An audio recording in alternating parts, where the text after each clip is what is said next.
In war, the most valuable weapon is rarely safe to hold, and George S. Patton was the kind of weapon nations win with, then struggle to survive.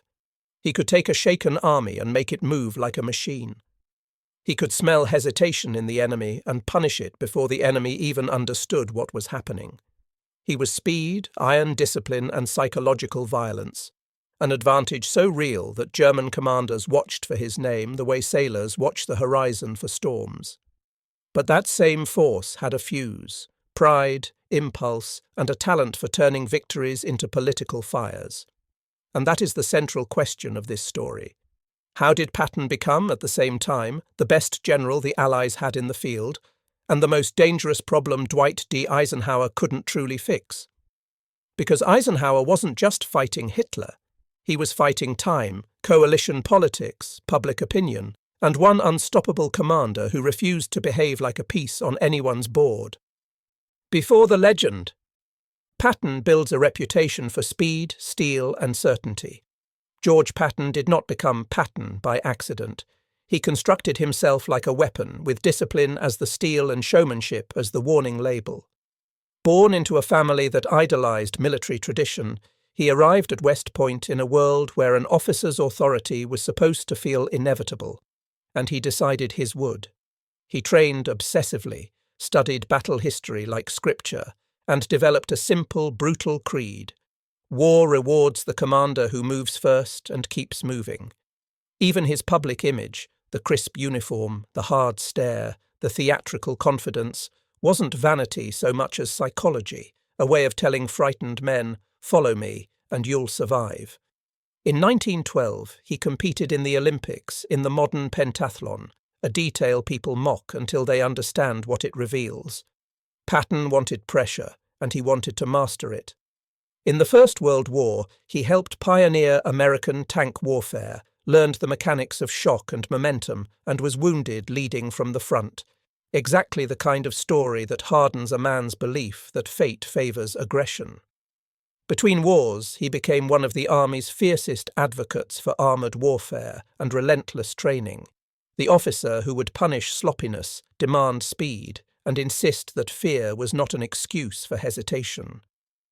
By the time the Second World War arrived, Patton already had a reputation inside the Army, brilliant, relentless, and combustible, an engine that could win races, but could also catch fire if no one controlled the fuel. North Africa, the moment Patton proves he can take chaos and turn it into momentum. The moment Patton proves he can take chaos and turn it into momentum. After the disaster at Kasserine Pass in February 1943, when US forces were mauled, confidence cracked, and the enemy learned to stop America with speed and experience, Eisenhower needed more than a competent officer. He needed a shock to the system. In early March 1943, he put Patton in charge of Second Corps, replacing Lloyd Fredendall, and Patton arrived like an inspection from the future. Helmets on, uniforms tightened, sentries awake, salutes enforced, command posts pushed forward, radios disciplined, reconnaissance treated like oxygen. To some men it looked petty. To a shaken army it was medicine, because order is the first step back to courage, and Patton understood that fear spreads fastest when standards collapse.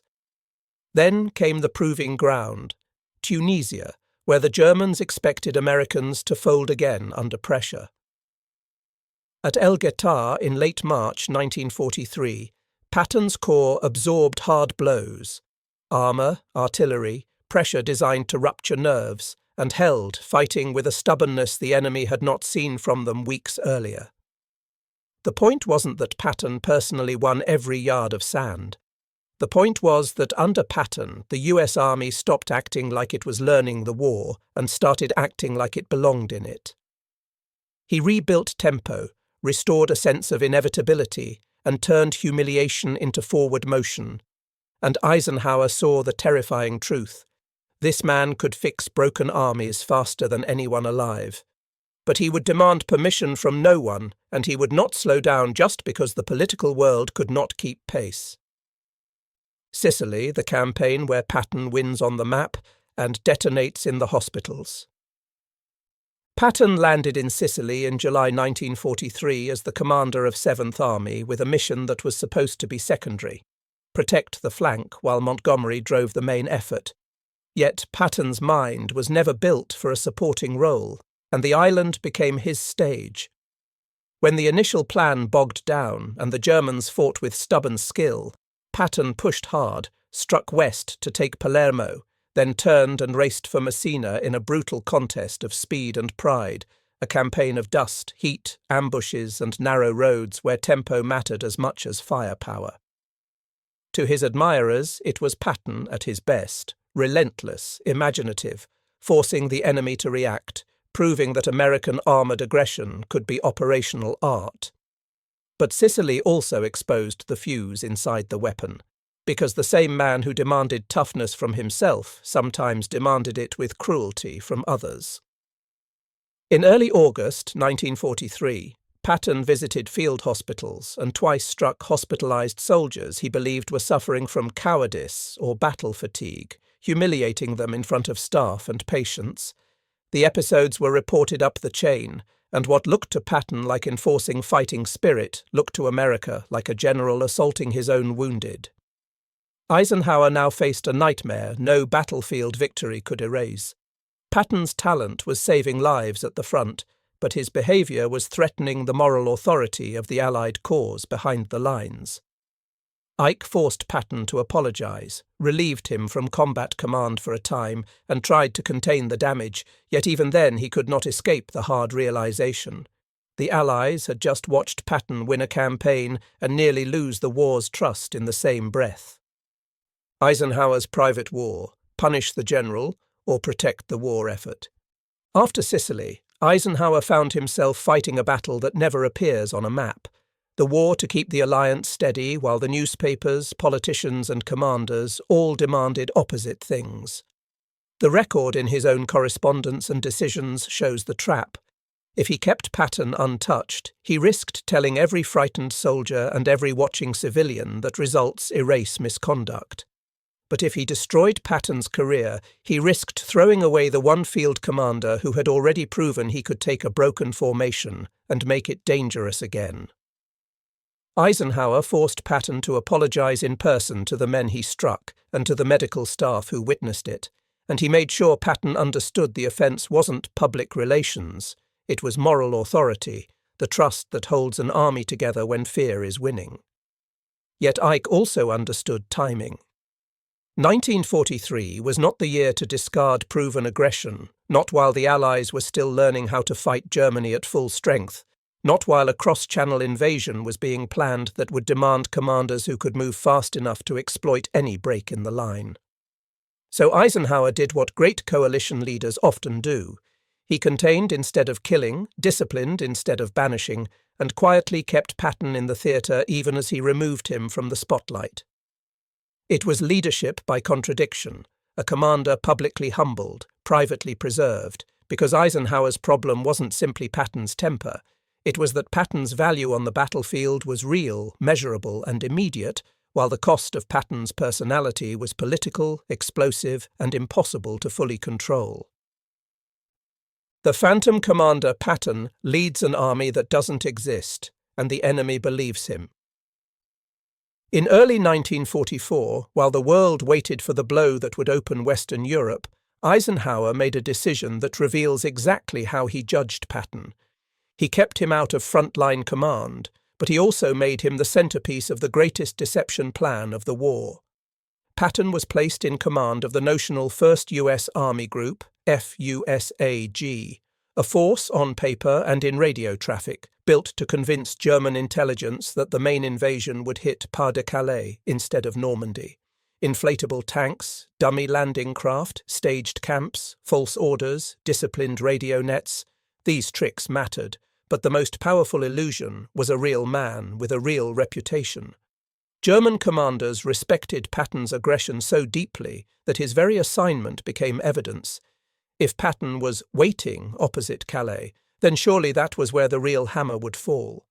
Eisenhower was using Patton like a weapon even while keeping him sheathed, because Patton's name was operational power. And this is where the story turns darker. Ike could control Patton's position, but not Patton's nature. A commander who thrives on movement was now trapped inside an act, forced to stand still while the greatest battle of the war approached. Yet his frustration had to be managed, his ego stroked enough to keep him cooperative, his volatility dampened enough to avoid a scandal that could crack the deception. Patton, the most dangerous problem, became the most useful ghost, an invisible army commander who helped win Normandy without firing a shot, simply by existing in the right place on the enemy's map. France, the breakout that becomes a chase, and the chase that outruns fuel. When the Allies finally cracked the Normandy stalemate in late July 1944, Patton was released like a coiled spring, and on August 1st, his Third Army officially came alive, instantly turning the breakout into a pursuit that felt less like marching and more like flooding. The breach at Avranches opened the door, and Patton did what he had been built to do. He widened the gap, pushed columns through it, and refused to let the German army recover its balance, driving across Brittany and then pivoting east with a speed that made maps look outdated within days. This was the version of Patton that supporters called genius and enemies called terrifying. He didn't simply attack positions, he attacked time, forcing German commanders to react late, move tired, and fight while already losing. But the faster he went, the more he exposed the invisible truth of modern war. An army does not run on courage, it runs on gasoline, ammunition, spare parts, and roads that can carry them. By late summer, Patton's spearheads were burning fuel faster than the supply system could deliver it. Trucks strained, dumps emptied, and forward units found themselves stopped not by German fire, but by empty tanks. Eisenhower now faced the problem in its purest form.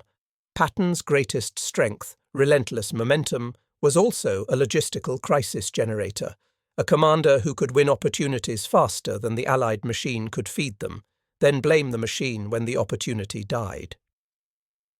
The turning point, Bastogne, Patton's fastest pivot, Eisenhower's biggest gamble.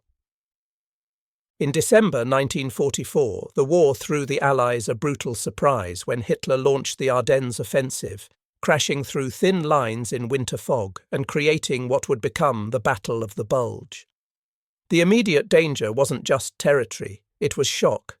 The Germans aimed to split the Allied armies, seize vital crossings, and fracture morale with a dramatic comeback. At that moment, Eisenhower needed more than defence. He needed a counterstroke fast enough to break the narrative of German momentum before it became reality. And this is where Patton became exactly what Eisenhower had saved him to be. In a meeting, Patton stunned commanders by insisting he could pivot his entire army north in days to relieve the encircled town of Bastogne, a claim that sounded impossible until it wasn't. Patton had already been preparing contingency plans, the kind of obsessive readiness that makes a man look arrogant until it saves lives. And in the freezing chaos, his Third Army swung north with ruthless urgency, fighting through snow, traffic jams, and German resistance. When Patton's forces broke through and relieved Bastogne, it became a symbol not only of American endurance, but of Patton's unique operational violence, his ability to shift mass, seize initiative, and turn disaster into opportunity with speed that felt like instinct. For Eisenhower, it was also proof of the dilemma he could never solve. Patton was the commander you needed most when the situation was worst, and that meant the most dangerous man in the alliance was also the one you could least afford to lose. The problem Eisenhower couldn't fix: Patton's mouth, Patton's politics, Patton's impulse, especially when victory was near. After the Bulge, as the Allies drove into Germany in 1945, Patton's battlefield value remained undeniable, but the danger shifted from tactical to existential, because the closer the war came to ending, the more the world listened to what commanders said about what came next. Patton was not built for careful language, he was built for decisive action, and he often spoke as if war was a permanent condition rather than a political instrument. In occupied territory, he made statements and choices that provoked outrage and alarm, including remarks that seemed to minimize the moral reality of what the Allies had uncovered, and comments that sounded more like ideological impatience than disciplined command. The details mattered because the context was everything. The Holocaust had been revealed to the world in horrifying clarity. Europe was being reorganized, and the alliance with the Soviet Union, tense but necessary, was sliding towards suspicion. Eisenhower's job was to end a war and hold a coalition together long enough to shape the peace. Patton's personality threatened both tasks. Ike could order apologies, issue reprimands, and adjust assignments, but he could not re-engineer the force inside Patton that made him Patton, the impulse to speak bluntly, to see enemies everywhere, to treat restraint as weakness, and to assume that moral and political consequences were problems for someone else. In the end, this was the problem Ike couldn't fix. Not Patton's ability to fight, but Patton's inability to become smaller than his own convictions at the exact moment the war demanded discipline of language as much as discipline of arms.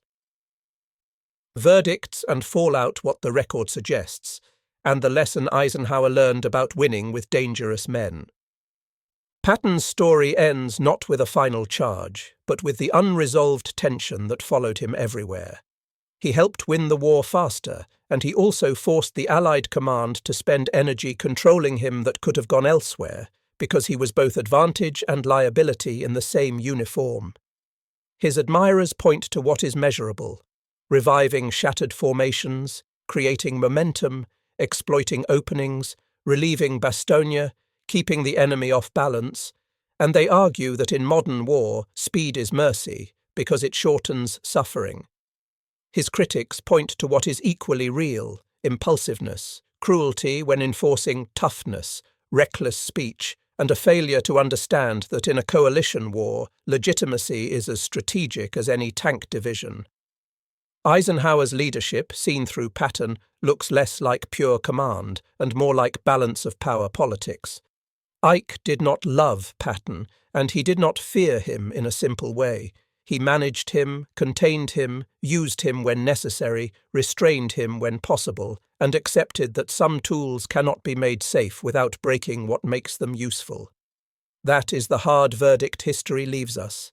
Patton was the Allies' sharpest blade, and every time Eisenhower swung it, he had to worry who else it might cut. And so we return to the opening truth.